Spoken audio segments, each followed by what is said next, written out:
자, 이번에는 해외 상황을 좀 살펴보고자 합니다. 코로나 청정 지역으로 꼽혔었죠. 대만. 그런데 대만의 상황이 요새 들어서 좀 달라진 것 같습니다. 그래서 대만에 계신 강호연 씨를 연결해서 한번 얘기 나눠보죠.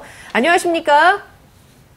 네, 안녕하세요. 강호연입니다. 네, 유튜브를 통해 대만의 코로나 상황을 전하고 있다고 들었습니다. 어떻게 시작하게 되셨나요?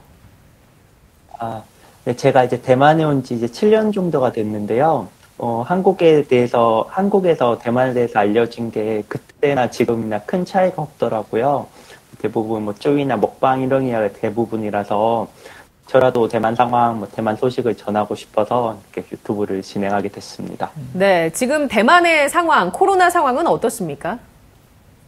네, 혹시 5월 10일경부터 확진자가 10명이 넘어섰는데요. 예전에는 그랬던 적도 없기 때문에 그때부터 상황이 정말 많이 안 좋아졌고요. 그다음에 5월 15일부터는 하루 확진자가 200명이 넘어섰고 그 이후부터는 매일매일 200명, 300명, 많게는 400명까지 확진자가 나오고 있는 상황이고요.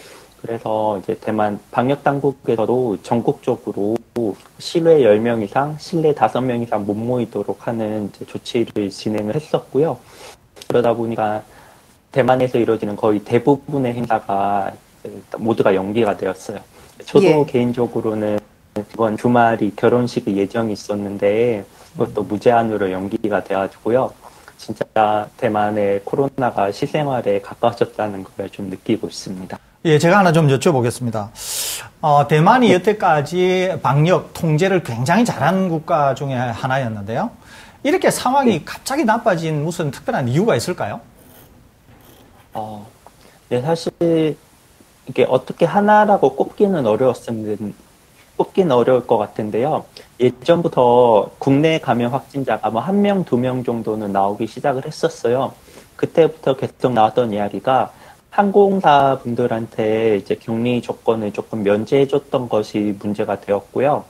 이번에 조금 크게 퍼졌던 거는 시작은 항공사 직원부터 국내 감염이 조금 시작이 됐고, 그 다음부터는 한국에도 있는 어떤 봉사단체가 대만에도 있었는데, 그 봉사단체에서 단체 회식을 해버린 거예요. 근데 단체 회식을 했던 게 좀 유흥업소에서 진행을 했어서, 아까 그 말씀하신 것처럼 비슷한 상황처럼 그때 많이 집단 감염이 시작된 것 같습니다. 예, 역시 술을 먹게 되면 아무래도 마스크를 벗을 수밖에 없으니까 그 영향이 지금까지 미치는 것 같습니다.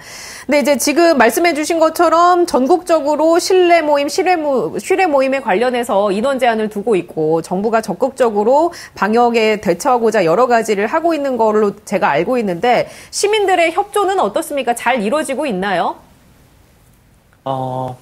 네, 사실 제가 안 그래도 이번 주말에도 잠깐 차를 타고 나가서 돌아봤는데요. 정말 이동량이라든가 뭐 교통량이라든가 확연하게 줄어들었어요. 그래서 제가 그런 모습을 보여줬더니 어떤 분들께서는 진짜 뭐 영화에서 보던 뭐 좀비 영화처럼 밖에 사람이 아무도 없다라고 할 만큼 협조는 대체적으로 잘 이루어지고 있는 것 같고요.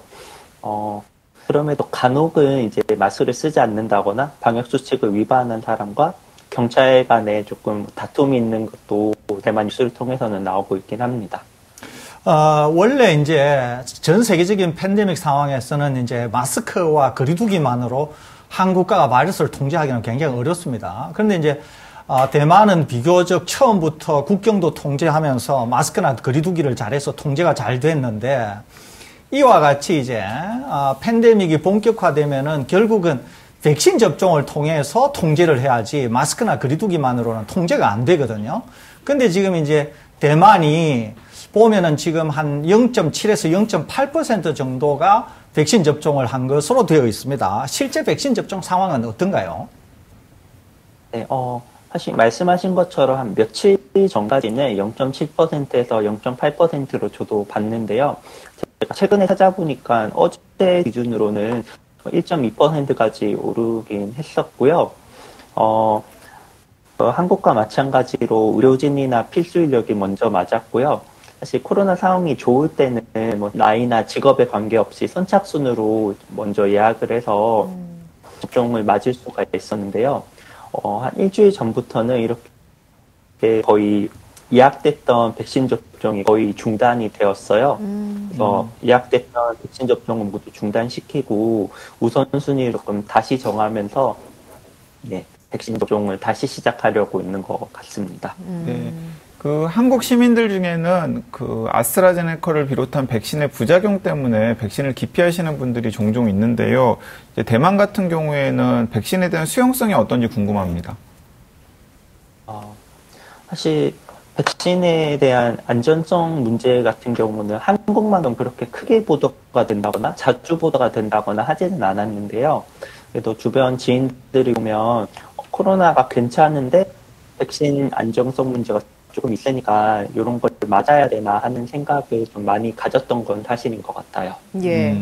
그럼 지금 예방접종이 중단돼서 우선순위를 다시 정했다라고 얘기해 주신 말씀은 예방접종 대상자를 다시 정했다라는 말씀이신 건가요? 네, 이게 백신을 원래 대만에서도 맞으려면 미리 예약을 하고 가서 맞았어야 됐는데요. 제가 백신 접종이 중단됐다고 말씀드린 거는 그런 예약했던 건에 대해서 모두 중단이 됐고요. 그 다음에 뭐 다시 언제 맞는다거나 누가 맞는다거나 하는 걸 미리 공지받은 적은 없어요. 그래서 지금 이제 일반 사람들이 봤을 때는 누가 백신을 맞을 수 있는지 또 언제 맞을 수 있는지를 모르는 상황이라서 예. 제가 우선순위를 다시 정하고 있다고 말씀드렸습니다. 알겠습니다. 자, 끝으로 해주실 말씀이 있을까요? 네, 사실 코로나가 이렇게 발생하고 안 하고는 뭐 결과론적인 이야기라서 크게 아쉬운 건 없는데요.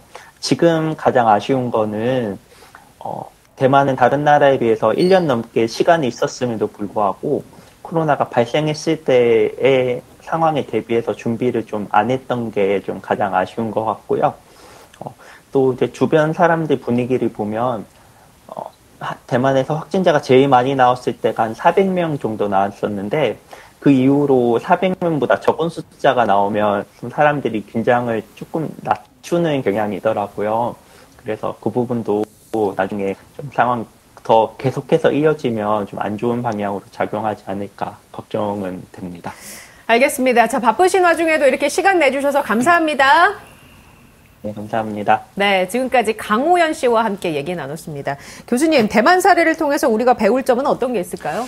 예, 이제 명확한데요. 제가 질문에도 말씀드렸다시피 전 세계가 팬데믹 상황에서는 한 국가가 국경을 봉쇄하거나 마스크만으로 또 거리두기만으로 통제를 한다고 하는 것은 사실상 불가능합니다.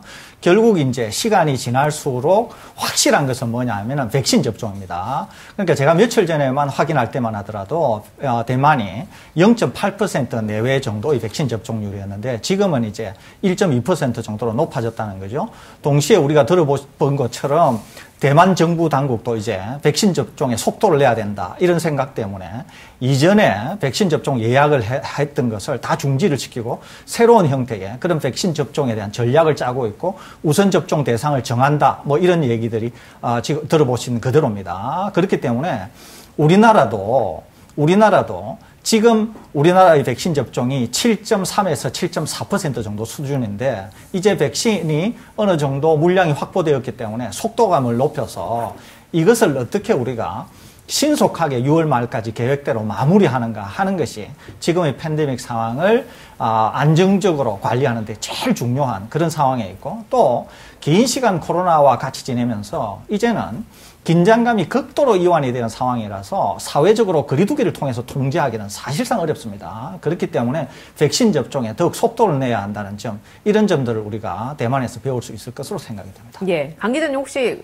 첨언해 주실 거 있을까요? 네, 사실 그 생각했던 것보다 대만 상황은 좀 빨리 잡히지 않을까 생각이 됩니다. 왜냐하면 그 강호연 씨께서도 전해 주셨듯이 어쨌든 간에 그 대만 정부가 굉장히 강한 정부잖아요. 그리고 또 시민들도 굉장히 그 정부 방침에 잘 따르고 있기 때문에 이동량이나 접촉량이 대폭 줄어들어서 지금 우리나라 수준으로 따지면 한 700명, 800명 정도의 확진 환자가 매일 나오는 수준인데요. 저 정도의 거리두기 수준이라면은 일단은 급한 불은 좀 끄게 되지 않을까 생각이 되는데 거기에 덧붙여 지나쳐가지고 이런 상황이 오래 지속되기는 어렵잖아요. 어떤 식으로든지 간에 그 통제를 좀 풀 수밖에 없는 상황이 될 텐데 그때 백신 접종률이 어느 정도 높아져 있지 않으면은 다시 똑같은 상황들이 우리나라처럼 반복될 가능성이 큽니다. 그렇기 때문에 대만 정부에서도 결국에는 백신 접종률이 그 마지막 성공을 할지 실패를 할지를 가르는 중요한 기준이 될 것으로 보입니다.